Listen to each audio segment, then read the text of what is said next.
become more aware of how systems of oppression operate to disenfranchise people, that can be sort of a backdoor to removing the stigma to things that we think are not for us. It's time to. What's going on, everybody? Welcome back to the Leon Block. Another night, another time, another talk. And tonight is pretty much a freestyle. We're just gonna go with it. I got a guest here with me tonight, and we really are just shooting this shit, seeing what we come up with. We got some grill, we got some smoke, and we're just gonna chill. Excuse me, and chat chat it on out. See, that's why I can't do that thing. That's too much. That is way too much. How many puffs did you take? Like 4. Oh shit. Funny. So what was we talking about before this? We were just Mm, talking about something specific.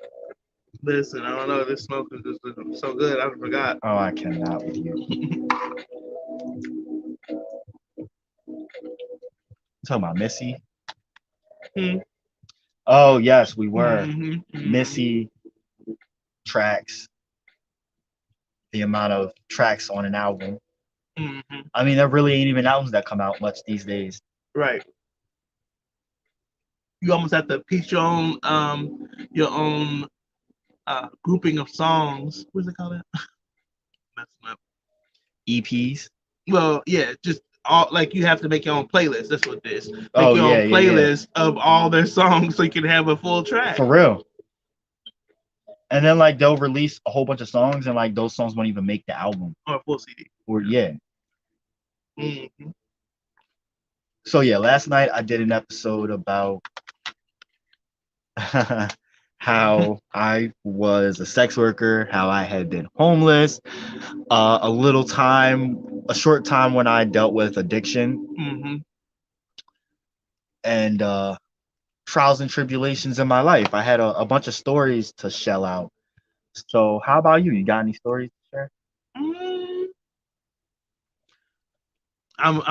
I'm a beginning sharer, so if you I think if you kind of lead the way with maybe sharing the stories, and I kind of piggyback off of it and show my relation to it. So Okay, so since we're talking about divine destiny and all, um,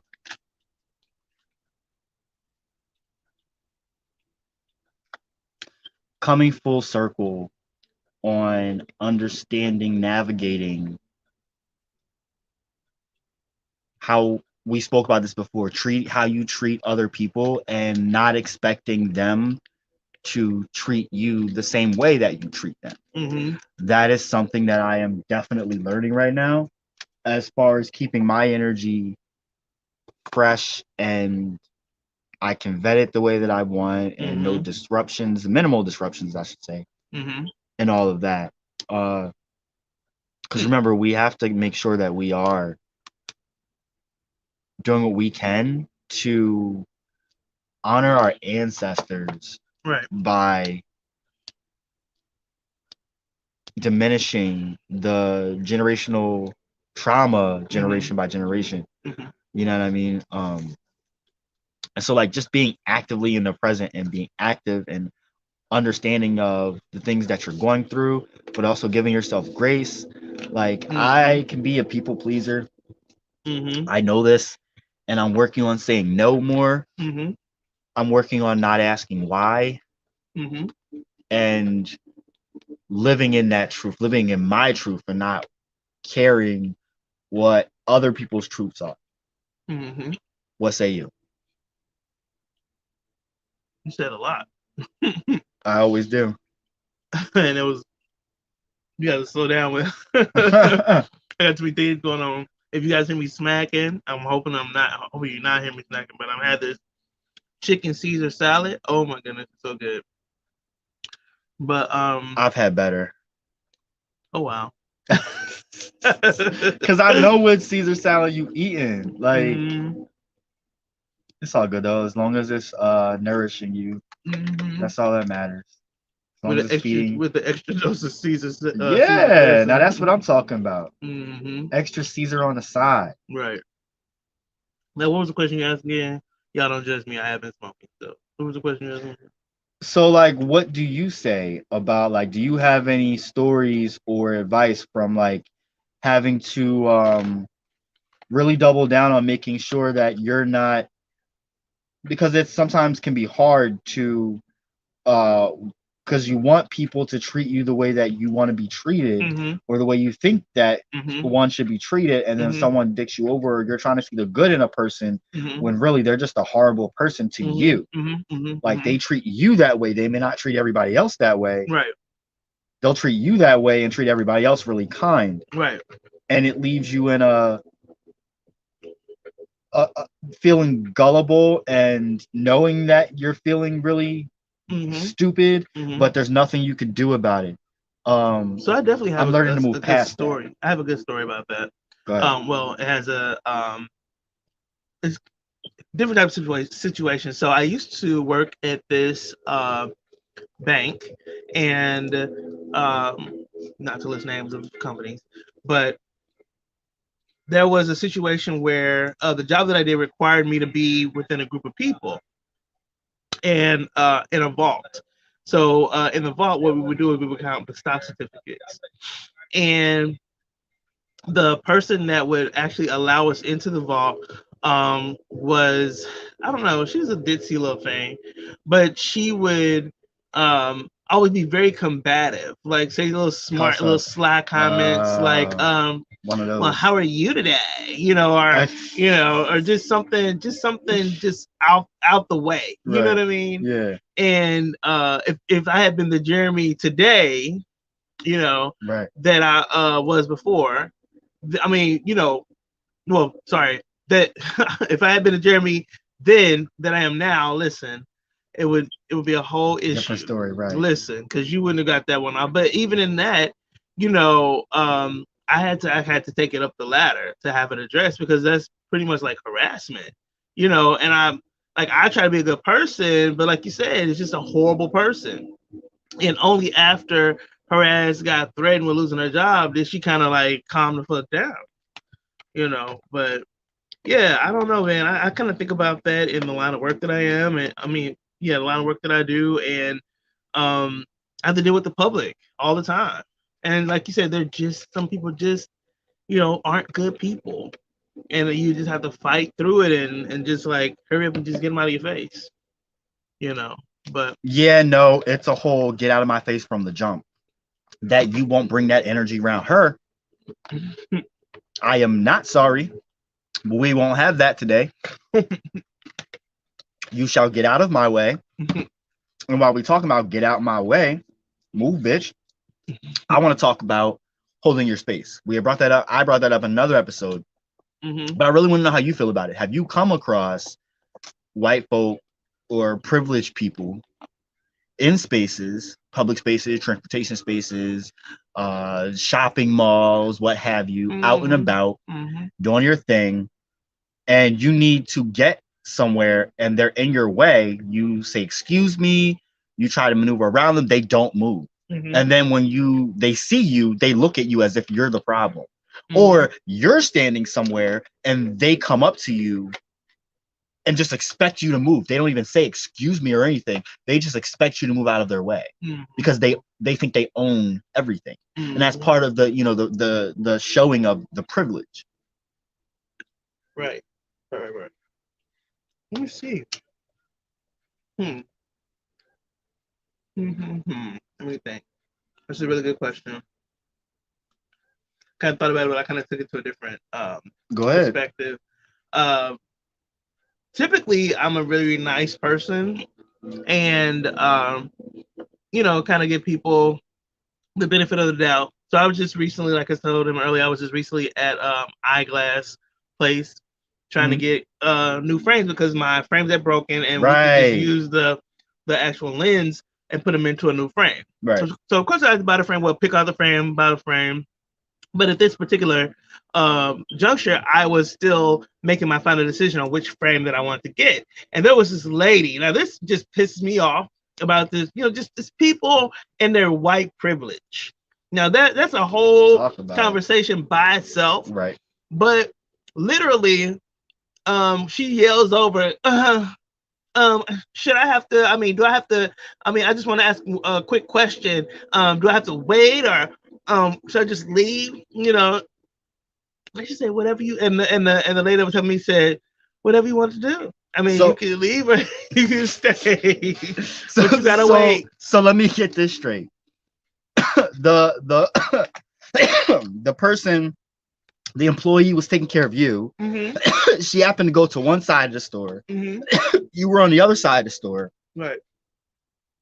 And this was like a wall. So it's probably like we're probably maybe 4 feet distance from each other. Okay. Because she's helping me, but she's on one. And this Karen saw y'all, saw this whole thing. She did. Decided to walk up and announce how she basically thought that she didn't need to wait, but she was double checking, right? Right. That's basically what it was. Exactly. And so the employee told her, not double checking, yes. She was double checking. I do have the privilege here to assert my dominance and interrupt this black man, right? That's what she was saying. That's what she was saying. She was talking in dog whistle, right? Right. Let's call it what it is. Because she didn't really care about, do I have to wait to come back? She wanted you to address the situation then. Right. And so I'm just guessing, was the employee a person of color? I think so. Listen. Now, what was her response? What I've learned here in Lancaster is you cannot look at a person and tell what their ethnicity is. When thought I was coming to this town, not here. I saw people of color, and I'm thinking, oh my goodness, okay, some more African Americans, and they open their mouth, no, they are not fully African American. Right. They got some other things going on. Right. Yes. So yeah, you can't look at a person and tell what they're. But I really think the way that she stood up for me, you know what I mean? What did she say again? She said they asked, should they come back or should they wait on her to help me? And she was like, well, you can. Whatever you want to do. Whatever you want to do. I know that's right. And you can wait. You can come back. I don't care. She turned her right back around and started doing. She sat back down. I know that's right. Her privilege got checked. At the door. Because she's at the door. Got checked at the door. I'm done. Hold up. So she basically yelled across the store from the door. Yeah. I'm done. If that ain't hold your space in its embodiment, I don't know what is. Exactly. And she held that space for you. She did. That's the beauty of that. She did.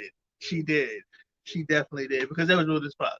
That's you see her helping me. We're communicating. Right.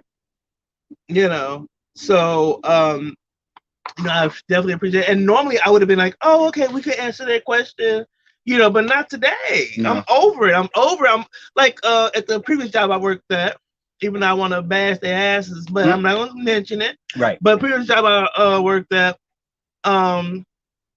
a lot of privilege.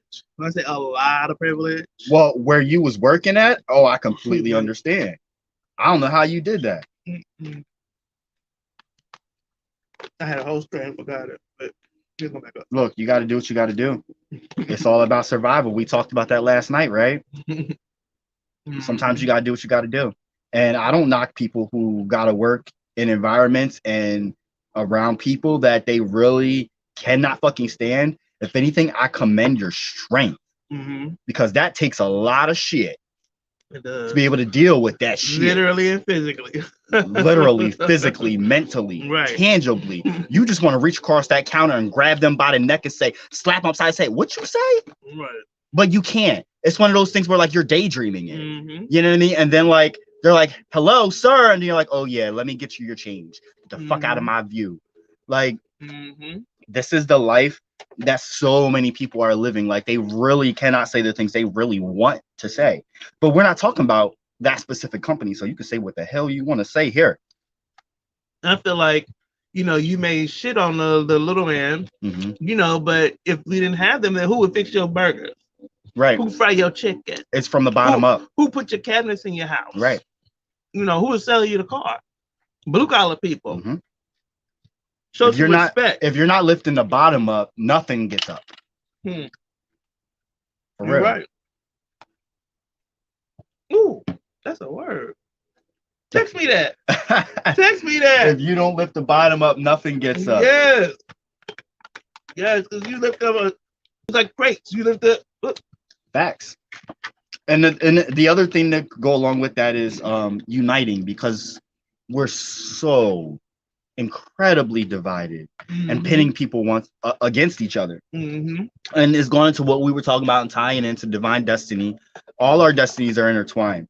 And when you've got privileged people making fun of homeless people, we were just talking about, like, all right, if I give you money, I can't dictate what you do with that money once it leaves my hands. And I shouldn't even be trying to dictate what I speculate you will do with it before I even give it to you. That's a problem too. That shows your privilege. How dare you judge someone else for what they're going through and what they're going to do with that money when you don't know what they've went through before that, or what they may do after that. I can't fathom what someone may be going through, but maybe what money you give them may get them what they need to escape, or at least deal with what they're going through so they can see another day. And you know what? It's all about the trickery of making us think we have free will, and we don't. Right. We really don't. And people, how you say, oppress people, because you don't have as much free will as you want, then you're gonna put that on for somebody else. Take their choice away.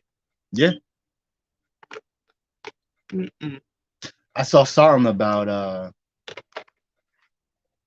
now we know they still got the chain gangs going on, especially all over the South. They still, they still have we not, okay, not in the same exact literal sense, but how many of those prisoners in California are out there fighting the forest fires? Oh, wow. And this is something that goes on across America. These big companies are contracting prisoners and paying them like 2 cents an hour. 2 cents an hour. Wow. Yeah. And saying that they're leasing convicts. You're leasing people? You're renting people. That's slavery. It is. You're right. Motherfucking slavery. You're right. You're right. Leasing convicts. Who the hell are they? You know what? I mean, we might as well get into a block drop, because what current events? Because I saw another thing. You could just set it on the counter right there. The HBCU game concerts, games with the halftime with the bands playing. Like, I'm not big on that culture, but I know enough to know that the halftime show with the bands battling is like the highlight. That's what people tune in to watch. Exactly. Why did this? Because I don't watch the game. I watch bands. Thank you. Why does ESPN start airing HBCU games? And they cut the halftime show early. Like, cut off the bands playing. Wow. Don't you know Black Twitter dragged ESPN? Yes, like dragged them. I gotta find. Oh, hold on. I got it on my Facebook right here, because that shit had me dying. Like, people went in. First of all, ESPN, you trying to get new viewers? You trying to get black people? I ain't mad at you, but come on. If you gonna come correct. For real. I can't do the half-assness and the fuckery. Here it is. ESPN dragged for cutting HBCU band's halftime show on nationally televised black college football game. Wow. And then from some Twitter users, for future reference, ESPN, if there is an HBCU game on your station, the entire halftime show is a part of the broadcast. The audience wants to see that. Can someone tell ESPN that we want to see bans for all HBCU games? It is the highlight of the game. It is. # Red Tails Classic. Lil Duval said, so they dead ass not going to show the FAMU versus Jackson State halftime band battle on TV? So they're going to do black band, but they're going to do black schools like that, huh? Yep. Yeah, I do that shit to the white schools. Okay. If you're going to show HBCU games, please honor the culture by showing the entire halftime shows from the bands. ESPN. This is the second week in a row of disappointment wanting to see the performance. Ridiculous. HBCU bands and music is fire. All your other school bands playing that cheesy elevator music with stiff, out of style, stale moves. I'm ready to watch the Marching 100 on EHP, whatever, on ESPN, SPN2, waiting to see if they move and shake to straightening. Like, my whole point here is you want the best of us, but you won't take the soul. You just want to showcase what you want to showcase and have what you want to have out of us without giving us any credit and not even doing it right. Right. What like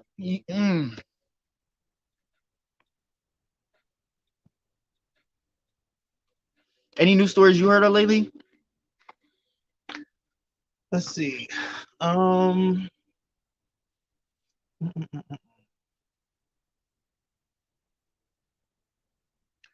to think.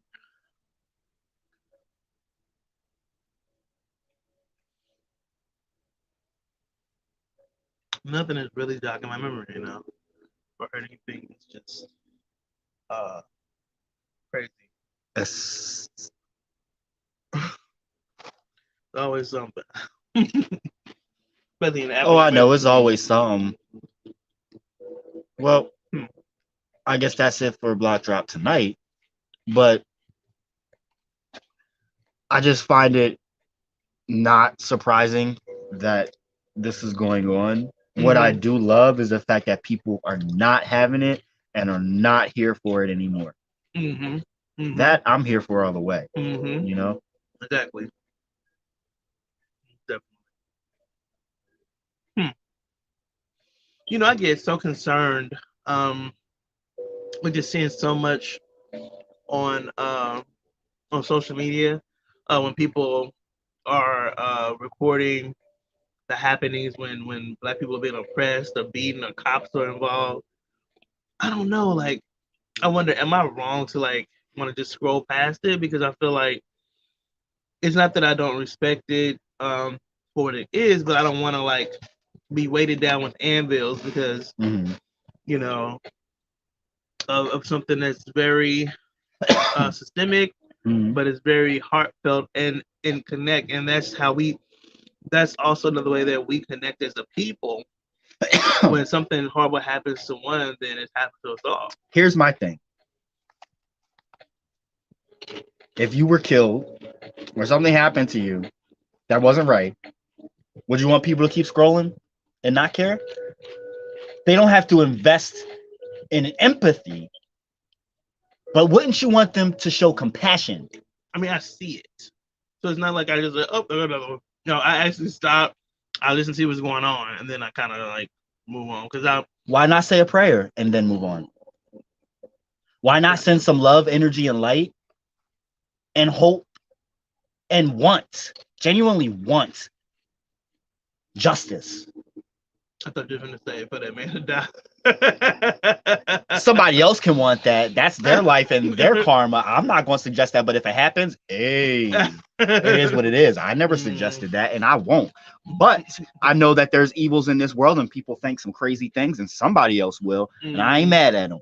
Now, wouldn't you want someone to be there and to be there for your family and stand up? It doesn't have to be you. But don't you want to perpetuate that energy out there, And that's personally, that's all that I ask for people that cannot handle it. But if you can and you want to take it on, I really encourage you to immerse yourself as best as you can and take breaks. Take time to really make sure that you're feeling everything else in life as well, not just all of the stuff that we know is already going on.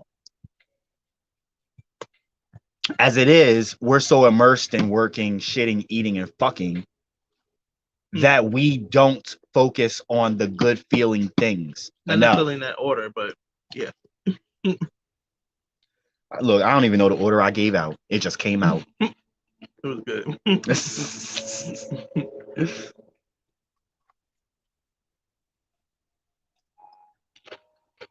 I just personally just want people to have a little more compassion for their fellow neighbor, and just stop, take a breath, and send some light and love out there to the people that are going through the things that we know, feel, see, and can understand are happening on a regular basis. And we just aren't experiencing it ourselves, but we know what's out there. What if it does end up happening to you? What will you do then? Would you want the same thing, the same kind of energy we put out there to you? Hmm. That is my question to you.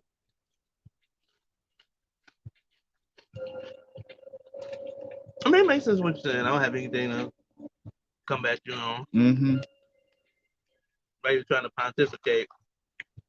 I don't know that word. Enlighten me. You trying to preach? I mean, look, sometimes I can get into it now. You give me a topic to go on, I'll go in. But you supposed to be the guest. So what's on your mind? Shit.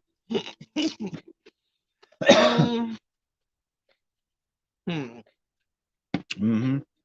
Let me think. Well, I brought up the last subject. Let me see. You have any stories of divine destiny, divine intervention, something that happened to you that was a life-changing experience that really spoke to growth and understanding, renewal? Actually, I do. Go It ahead. may be like a quicker story, but so years ago, I used to dream about this place.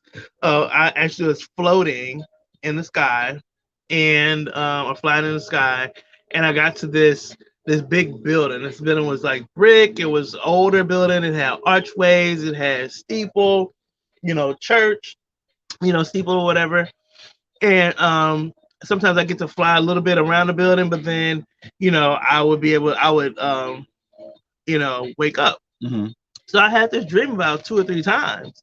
Like, dang, okay. I didn't know where it was. I was kind of like, man, how was I able to find this building to see where it is?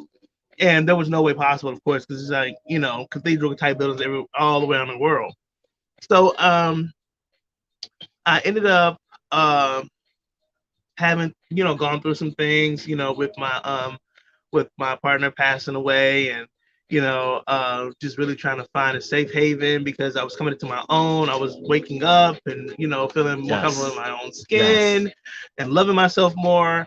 I decided to come to seminary, and about after the ending, close to the end of the first year, I was walking around the seminary because I was trying to get a couple steps, 2-3 steps in. I was walking around the seminary, and I looked up, and it was almost like time stopped. And I saw myself and remembered that was the exact place in my dream. Wow. Years previous. Oh my God. Years previous. Yes. And I was like, oh my God. And it was like, I was just like, that was where you're supposed to be. That's what I'm talking about. That's what I'm talking about. So to me, I feel like that was a divine type of, completely. Yes. Yes. So I know that, I was supposed to be here. Definitely. And this is why I'm so big on dreams anymore, because I smoke pot. And when I smoke pot, I smoke pot. Right. You did a whole commercial. But because I do, it's like it suppresses my dreams in a sense, like they're not as vivid, as strong. I don't wake up feeling like the emotion from them necessarily, or I can forget them all entirely. And when I don't smoke, my dreams are very vivid, not necessarily frightening, but frighteningly real. And it's just crazy, the amount of it's just crazy, like as if I'm fully awake kind of stuff. And I've been going through a lot of healing and transformation and grieving. And there's a dream that I had last night that really spooked me, as if like someone was in my head. So tonight I'm gonna put some black tourmaline in my pillowcase and see how my dream comes out. What does that do? Well, it removes negative energy. It protects you, cleanses you in a sense. And then I've got some selenite I'm gonna put with it to make sure that the selenite cleans the black tourmaline as I am sleeping. And I want to see how I feel in the morning, because dreams are very powerful things. For me, I didn't have a dream that brought me full circle. I had experiences within a like week period that sent me into a full circle. And as scary as it is right now, I have to walk in divine destiny and faith. I have to feel and know that this is right, no matter how scary it is. It's fucking scary. I feel like this right now. I do. I feel like that right now. I don't know where I'm headed. I don't know where I'm like. I feel things, but the path is not visible. You feel me? And I'm so used to having some knowledge of where I'm supposed to be headed, or having some remnant of a foundation left. Like there's a basement of a foundation, but like some plywood up on the first floor type shit. You get what I'm saying? And now it's so unpredictable and so unknown. I'm completely alone in a good sense, because there's no negativity and no one there dictating or controlling anything in my life. And that is new to me. And that's part of the healing. It's just crazy because I remember being young and thinking about like this point of my life, and just praying and hoping that I had someone and kids and stuff by that point. And it's funny how you picture one thing and things turn out to be different. And I'm glad that I'm at where I'm at now, because it leads you to something really great when you can assess where you are. You have a better grip on the wheel. Now I hope you go back to this recording, because you said some powerful shit about about opportunity for growth, and to I'll say bygones be bygones. I'll take some clips out. Bygones be bygones. What? What you mean? Who? What? Right. Everything. Whatever it is. Bygones be bygones. Who and what? It's about forgiveness, because I'm not forgiving you for you. I'm forgiving you for me and the rest of Mother Nature, Mother Earth, and all the beings on this planet. We don't want to perpetuate discord, disruptance. We want to perpetuate peace, compassion. Well, you community. can do that. You can do that in a dismissal. Exactly. That's you can what I'm saying. Exactly. No, you can completely do that in a dismissal, because I said it's about not having discord. So if someone doesn't mesh with your vibe, you chuck up the deuces kindly, respectfully, and go about your own way. Again, respect. What was it? Compassion and forgiveness. That's part of the forgiveness part.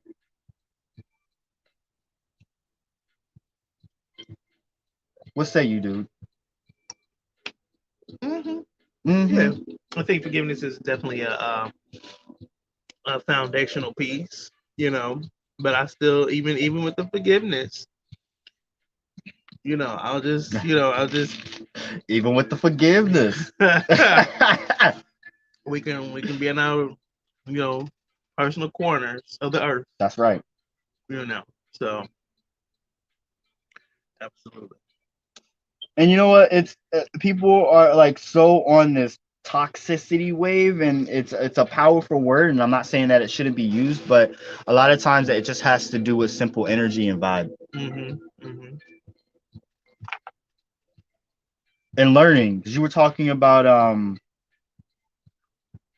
like the using, and that is also like something I think is also really fickle, because what you were telling me, like, I understand both sides, and I always see duality in things, in light and dark. It doesn't mean I don't acknowledge the bad, right?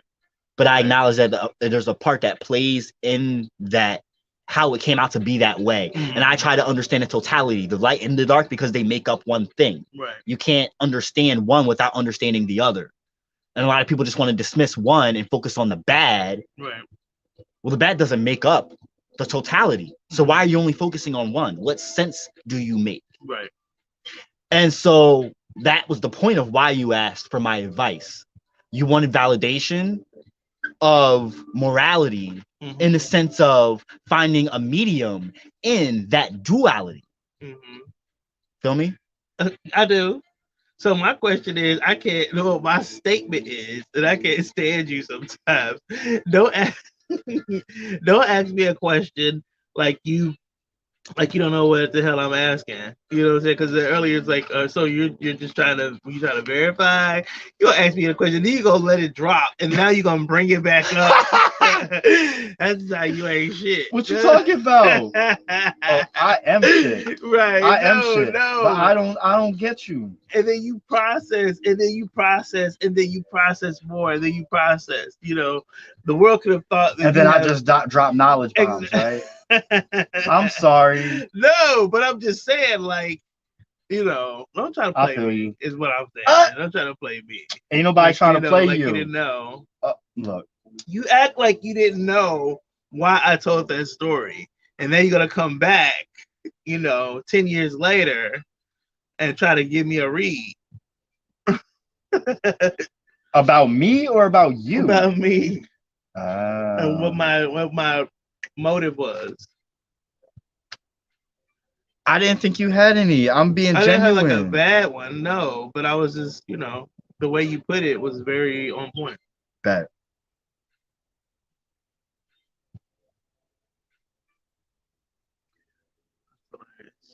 How's that passion fruit juice? Listen, that passion fruit juice is gone, but it was delicious. You didn't put no ice in there. No, I didn't. Did you notice? I did, because it was hot as shit. But I told you, like, I was hella thirsty. Well, the passion fruit juice said, fuck you too. You ain't like my warmness? No. Absolutely.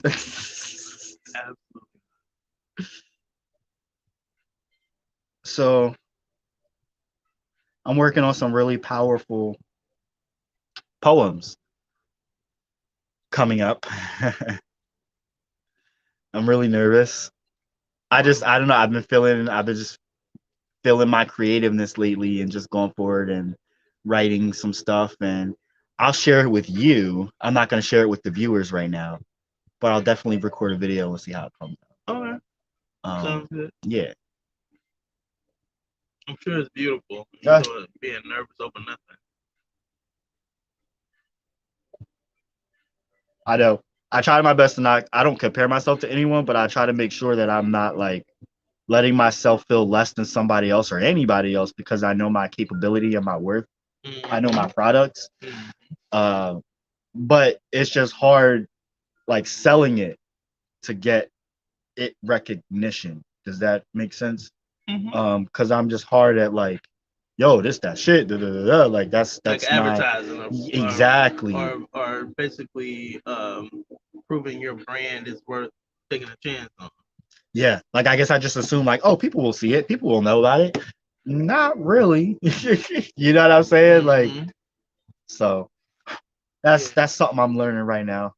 Well, also, don't be afraid to just ask for help, or get somebody to do the work for you. Facts. In order to push it out there. Yeah, use your media outlets. I do have a team of people, but even that is another challenge in itself, to be honest. Yeah, a lot of things are really problematic with you. You better straight lay some shit out. I'm done with you. But you got a point. Straightening shit out is what's important, and that's actually one of the things that I'm learning right now and actively in the middle of. Straightening shit out, reestablishing new habits, reestablishing new foundations. And we just had Ida, and it was the perfect metaphor for what I was going through at the time. Did I tell you about my waterfalls Usher rain video moment I had? Woo-wee. When you said waterfalls, I thought of TLC. Don't right. For real, it was that type of jaunt. Like I was walking on water, seriously, and like gliding, and puddles were dropping into my mouth, and I had to spit out water as I'm running with 10 bags of groceries. Okay, let's talk about I am something. not exaggerating. Let's talk about something real quick. Do your viewers know how old you are? Why? Because you need to write it down. So because you know a little bit too much of this old school shit, and I promise you They should know because I'm always know. talking about 90s stuff and 90s references. You know I what was I'm born in saying? 1989, so that makes me 32. I will be 33 in January. Okay, I'm a millennial. I knew you had Let's to be, get it. You had to be somewhere in that little window. I'm like, how does he know what the heck? So okay, I look like a youngin', but I am not. You right on the cusp. And wait till this glow up come up. You really gonna be like, damn, is he really 31? 30? What? How old are you? You 20? Do you know how old I am? 40? Almost. 38? No. You were right, but I'm just saying not until December. Oh. So I said almost. 39. Yep. Right. So I was in Ohio. Me and my homeboy went to the grocery store. And we get outside, and I'm like, I feel things. I'm like, it's gonna storm really bad. He's like, oh no, this is Ohio rain. It's gonna be a couple drizzles. I'm like, well, dude, I feel the drizzles now. The Walmart was like a half mile down the road, right? Like a couple blocks down. And like open parking lot. So like it's not like you walk through the hood or anything, like you're just walking like straight across, basically, like parking lots. Mm-hmm. And we get into Walmart. Mind you, this is nighttime, so Walmart was getting ready to close soon and everything. Mm-hmm. So we get inside Walmart, do our little shopping and all that. And it had to have been like 10:45, right? Walmart closes at 11. And I just ding, ding, ding, like the spidey sense is going off. And it's like, nigga, you need to get the fuck up out of here. It's going to pour. Mm-hmm. In my head, I'm like, yo, let's go. Let's go. I didn't say that to him. I'm like, look, you trapped in your head because you want to tell me that this is where you know, and I can't tell someone what I know, and then it tells I'm telling you, you're wrong. It's rude. So you know what I'm saying? So I had to go with the flow. I'm just saying, you're gonna be like, hey, so I think we need to go. I should have. You know what I'm saying? Like I definitely should have. You know. I definitely should have. Like you said, you already felt the drizzles, so you could have said, I don't know, some crazy ass shit. Like, but for real, it depends on the day and the season. Like people have arthritis real bad if it's been a storm. You know what I'm saying? So you could have came up with it like that.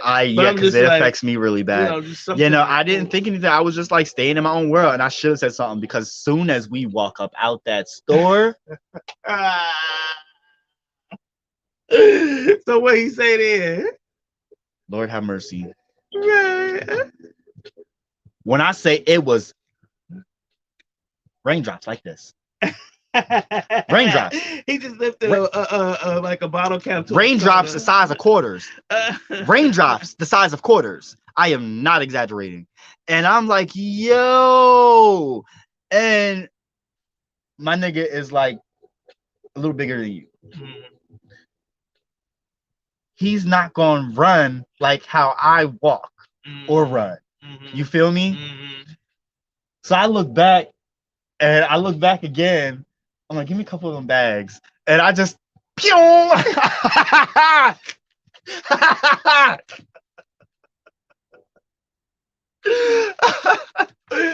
First of all, you ain't shit.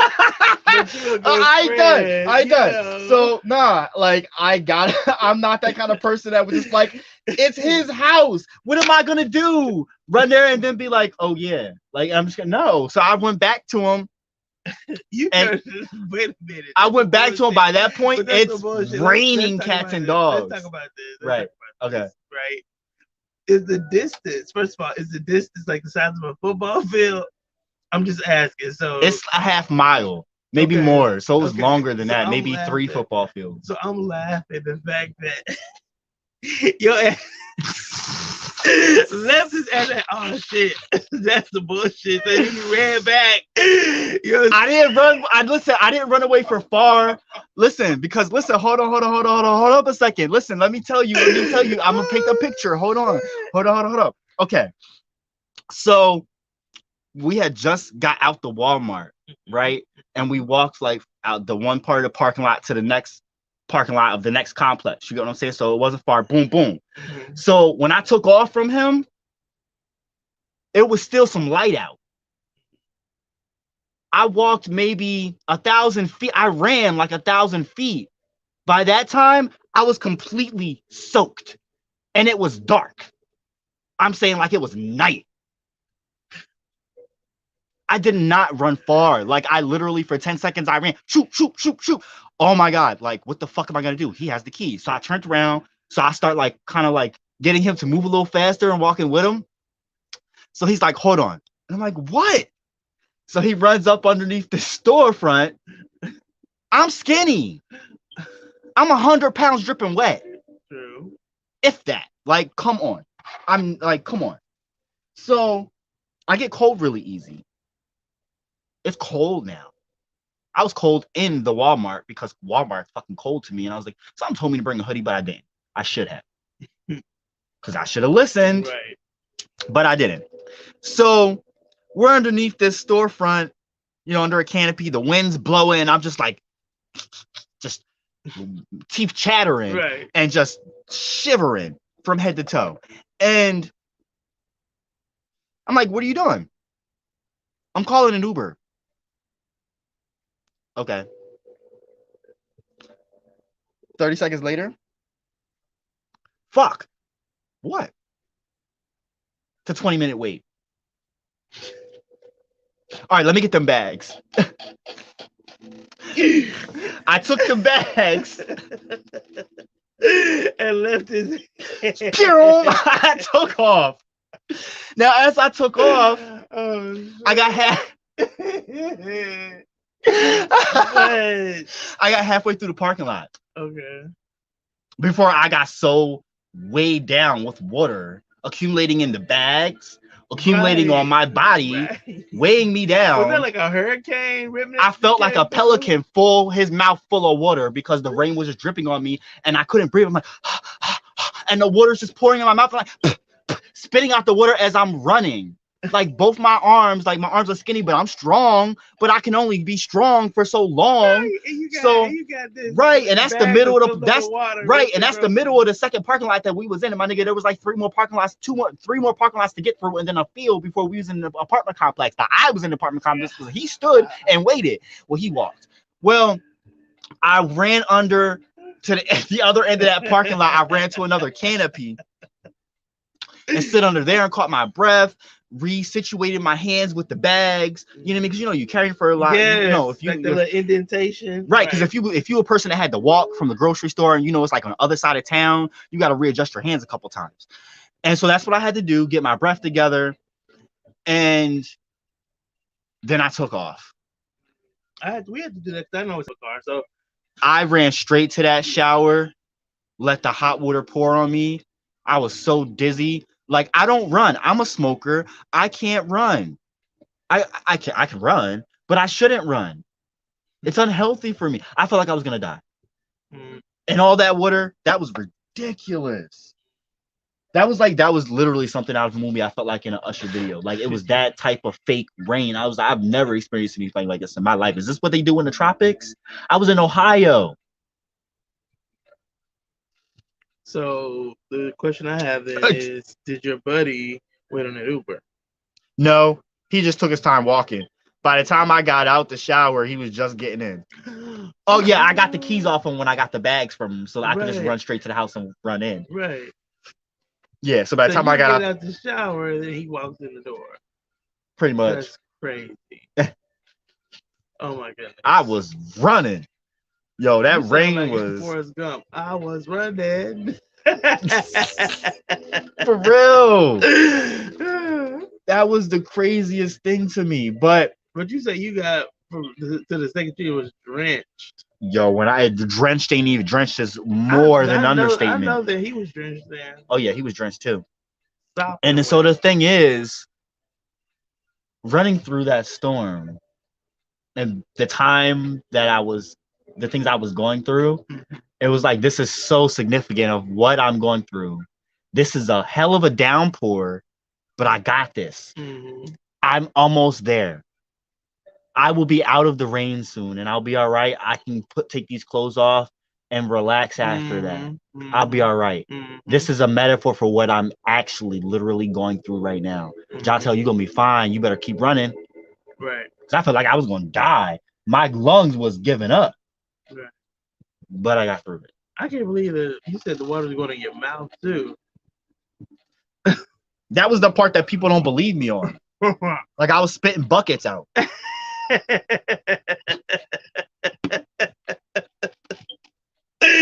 You're so dramatic. So now you can. Well, how about this? So now you can see how I was weighed down so much. I kept having to spit out water. Right. When I took the groceries out, yo, it was so much water in them bags. Like the rain really was coming down, like something crazy. And I'm telling you, like it was like light outside, and the rain made it like it was dark. I've never experienced anything like that in my life. Wow. Your intuition should have told you a little sooner, so then you wouldn't have been caught with them bags. My intuition did tell me, I just didn't listen to it. That's also the other part of the moral to this story. Listen to your gut, people. Listen to your gut. Now, if you have a whole lot of gut, you might. You got more gut to listen to. The fuck?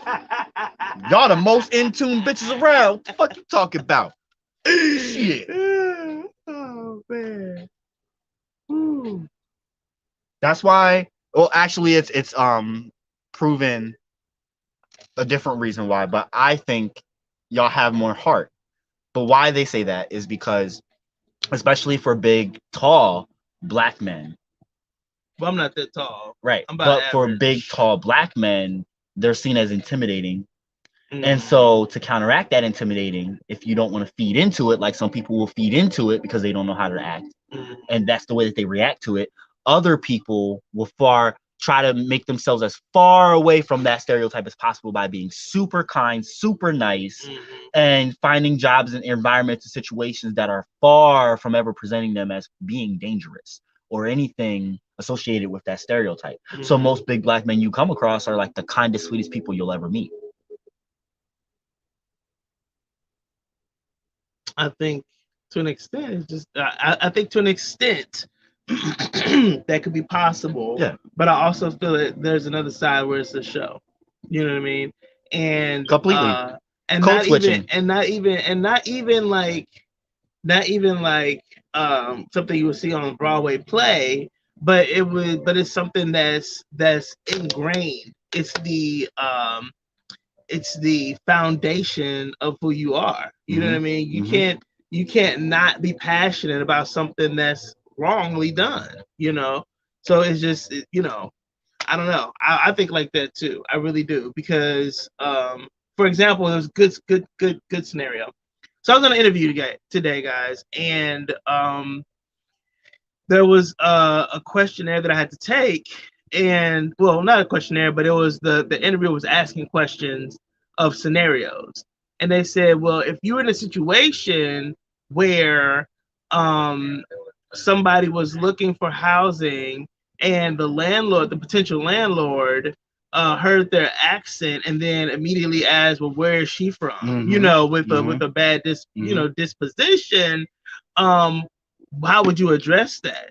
And I said, I would say, none of your business. Because why are you asking me about, her previous demographic, location when she's trying to get an apartment here? Yep. This is what she needs, And then it started getting into, of course, discrimination and biases and all that, And I told them, I said, in the forefront of our mind, we want to say none of your business, but to stay professional, then you go a different route. But essentially, you're challenging the bullshit, and that's what you need. That's what we have to do. Constantly, not just taking breaks, but constantly, actively making it a habit to check motherfuckers left and right.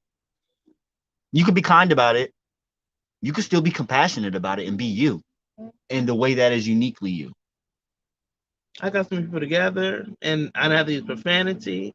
I didn't have to raise my voice. Okay. I didn't have to disrespect them, but I got them all the way together and they knew that I'm in business. There have been some instances like that. Like there was a situation Yeah, I'm pretty good where with that.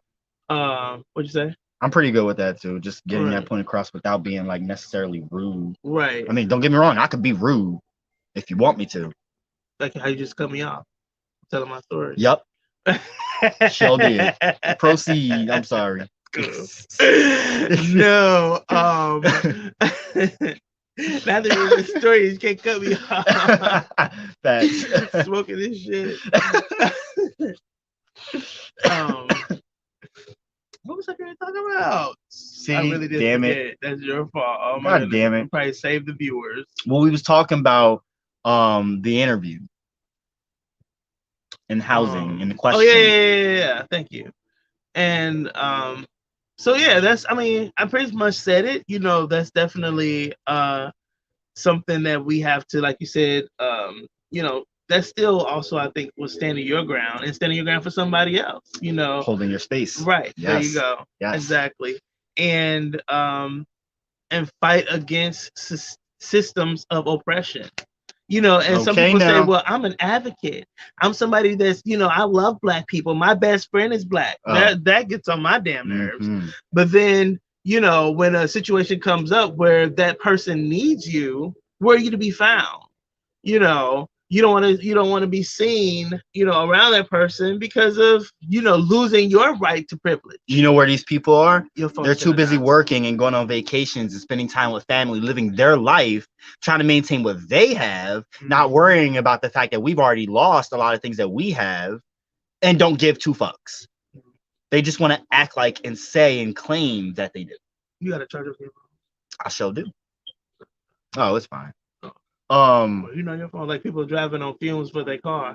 Oh yeah, it's fine. I got another 200 feet. Yep. Couple seconds later, bloop bloop. You on the side of the road. Let me walk to this gas station and fill up this. What did you say about this shit? You cracked me up. What? You said you didn't want to smoke it because what? You want me to open your eyes or open your mouth? What'd you say? I won't be able to breathe. That's too much. I'm old school. Right, because it's almost like you're trying to like cut up your sensory. Yeah, I'm from the 90s where we smoked bowls and bongs and blunts. Right. The 3 Bs. Right. We don't do the Vs, the vapes. Listen, I gotta tell you a good story since we're talking about this. Bet. So I was hanging with my brother. This is like one of my closest friends. And we were outside, I can't say where, you know. Right. And I'm not gonna mention his name. Right. But we were outside and we were sitting in the car and he introduced me to Dabby. Oh boy. That is listen. It was one of those you gotta like pack the pack the pen and you know burn or whatever. And all this new technology is bewildering. So he introduced me to that, and then we were smoking on top of it. He's like, "Oh, you know, it's not a good hit up here. Go ahead and hit it." Mm-hmm. You know, so I'm hitting that, and I'm hitting the grass too. Listen, okay, now when I tell you that house is on tilt, I walk into the house, I'm like, dude, my heart kind of beats fast. You know. He's like, "Oh, that's, you know, you good? You'll be alright, whatever." I was like, dude, I feel like I'm fucked up. You know.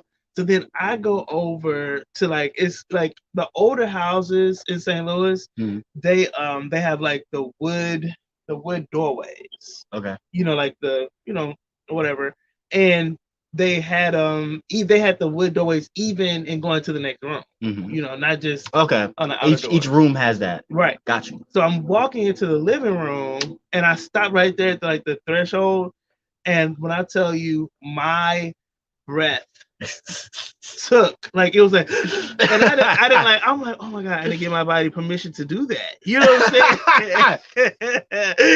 Yeah, I would have died. I knew. I would have collapsed. I knew that I was high as fuck, and I didn't know how to come down. Now that's one situation. That's why I don't do the. It's not even just that. I don't trust them. At least I know with smoking the regular stuff, I know how it's going to harm me. That stuff doesn't have enough research And I feel old. I feel old saying this, but all this technology shit makes me feel like this is voodoo. Like my grandpa, like Right. he's so skeptical of cell phones. Was so skeptical of cell phones, and it made me laugh. It had me cracking up. Like when I would video chat with him. At first, like he got used to it, but at first it was like he would be so like peeking, like he think I'm like somebody else is watching him, not me. Who's that talking? That's John Tell in the phone. He's in the phone. Yes, Grandpa, it's me. I'm on the phone. Look, see my face is right here. Oh, okay. And he'll go walk off like, and I feel the same way now in a sense, just because anything that comes out and it's just too new, and I got to be bewildered and got to read up all this research on stuff, and there's not enough research for things. I get skeptical, and that is the one thing that I can sympathize with as far as like anti-maskers and shit like that. Them being skeptical of things they don't understand, and there's so much all this research and things you got to do. I get that. I'm not talking about all the other things associated with it. And I'm not saying I agree, but things can be bewildering. Right. That's all I'm saying. So it's going on now an hour. We about to wrap this up. I would like for you, my dude, to leave people with some words of inspiration. Mr. Pastor. So we were talking about earlier, basically, taking one day at a time. Yes. And just embracing each day for what it is. Yes. You know, and that's definitely good to know. Like, I promise you, there have been times where I felt like, okay, I'm gonna enjoy this day. I'm supposed to be doing this, but you know what? This is my day, and I'm gonna enjoy it. You know, and embrace my control over my day. And even the times that you don't have control over your day, embrace your peace, embrace your joy, embrace your embrace the ride. There you go. That too. Because sometimes you're going to be led on that roller coaster ride. Supposed to ride it. I guess. Listen. I guess. Right, we're talking about. I'm definitely personalizing. I'm supposed to be letting you give me inspirational piece. Right. Well, we can share. Right. But yeah, definitely. Just enjoy each day for what it is, and you guys the best, and maybe he'll invite me back on another time. Oh yeah, you'll definitely be back on. I think one thing I'm working on now is to stop asking why. Why something happened. Why did it happen this way? And start asking, what now? What do I do now? Where do I go now? Focus on now, not focus on then. Focus on now so you can plan a little bit for where you're going and what you're going to do. Right. I think that is the important thing to take away from this. Y'all be safe, peace, love, and all that shit. Later.